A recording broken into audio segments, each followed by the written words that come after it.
Sir madam అందరికీ good morning.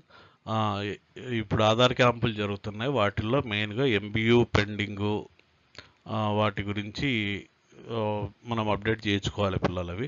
అసలు MBU pending ఎందుకు ఉంది, ఎక్కడ చూడాలా మన లాగిన్లో అనేది ఒకసారి చూద్దాం సార్. ఇప్పుడు ఇది మన యూడైస్ ఎస్డిఎంఎస్ లాగిన్. ఈ లాగిన్లోకి ఎంటర్ అయిన తర్వాత ఇక్కడ 2025-26 తీసుకున్న తర్వాత ఇక్కడ ఈ స్క్రీన్ వచ్చింది. ఈ స్క్రీన్లో స్కూల్ డీటెయిల్స్ లోకి ఇక్కడికి వచ్చిన తర్వాత లిస్ట్ ఆఫ్ ఆల్ స్టూడెంట్స్ ఉంది కదా, అక్కడ యాక్టివ్ స్టూడెంట్స్లో పోండి.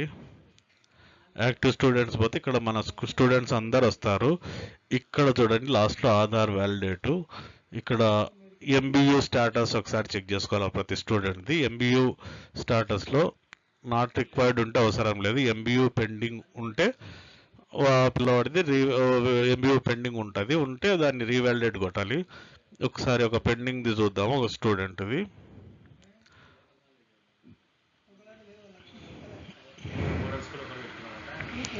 ఫర్ ఎగ్జాంపుల్ ముందు ఈ పిల్లని చూద్దాం. ఈ పిల్లంది అసలు ఆధార్ వ్యాలిడేషనే లేదు. మనకు ఎంబీయూ రిపోర్ట్స్లో ఆధార్ వ్యాలిడేషన్ దగ్గర నంబర్ చూపిస్తే ఈ పిల్లోడిది ఆధార్ వ్యాలిడేషన్ అవ్వనట్టే. ఈ పిల్లని వ్యాలిడేట్ అగైన్ కొట్టాలి. వ్యాలిడేట్ అగైన్ కొట్టేసి కన్ఫామ్ కొట్టేస్తే అడుగుతుంది, అగ్రి కొట్టేయాలి. అగ్రి కొట్టేస్తే ఇక్కడ ఎర్రర్ చూపిస్తుంది. ఎందుకంటే ఆధార్ డీటెయిల్స్ మన స్కూల్ డీటెయిల్స్లో name, date of birth, gender ఈ 3 టాలీ అయ్యిండవు. అటువంటి వాళ్ళకు ఒకసారి వెరిఫై చేసుకొని ఏది కరెక్ట్ చేసి అప్డేట్ చేయించుకోవాలి. అటువంటి వాళ్ళకు ఇట్లా ఎర్రర్ వస్తుంది రెడ్ కలర్లో. ఇది one type of error. Next వచ్చేసి ఎంబీయూ పెండింగ్ చూద్దాం ఒక్క స్టూడెంట్ది.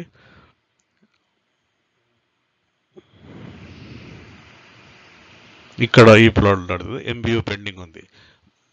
రీవాలిడేట్ ఫర్ ఎంబీయూ మళ్ళీ ఒకసారి రీవాలిడేట్ చేస్తాను. ఎంబీయూ కోసం కన్ఫామ్ కొట్టేస్తాము, అగ్రి కొట్టేస్తాము. అయినా ఎంబీయూ పెండింగ్ వచ్చిందంటే ఆ పిల్లవాడు మనకి ఇచ్చిన ఆధార్ నంబర్కు బయోమెట్రిక్లో అప్డేట్ చేసిండాడు. థమ్స్, ఐరిస్ అప్డేట్ చేసిండారు. వీళ్ళవి అప్డేట్ చేయించాలి. ఒకవేళ చేయించినా కూడా రీవాలిడేట్ కొట్టినా పెండింగ్ చూపిస్తుంది అంటే సచివాలయంలో మహిళా పోలీసు దగ్గర కానీ వెల్ఫేర్ అసిస్టెంట్ దగ్గర కానీ ఒక యాప్ ఉంటుంది. ఆ యాప్లో అప్డేట్ చేయిస్తే అప్పుడు రీవాలిడేట్ ఎంబీయూ కొడితే ఇక్కడ ఎంబీయూ నాట్ రిక్వైర్డ్ కానీ ఎంబీయూ అప్డేటెడ్ సక్సెస్ఫుల్ కానీ వస్తుంది. అట్లా వస్తేనే మనది ఈ అబ్బాయిది ఎంబీయూ క్లియర్ అయినట్లు, లేకుంటే ఎంబీయూ పెండింగ్ ఉన్నట్లే చూపిస్తుంది. ఇది నెక్స్ట్ ఇది ఆధార్ వ్యాలిడేషన్. ఈ రెండు ఇక్కడ చూసుకోవచ్చు. ఈ పిల్లోడిది ఆధార్ వ్యాలిడేషన్ పెండింగ్ ఉంటుంది. వ్యాలిడేట్ అగైన్ కొట్టాలి.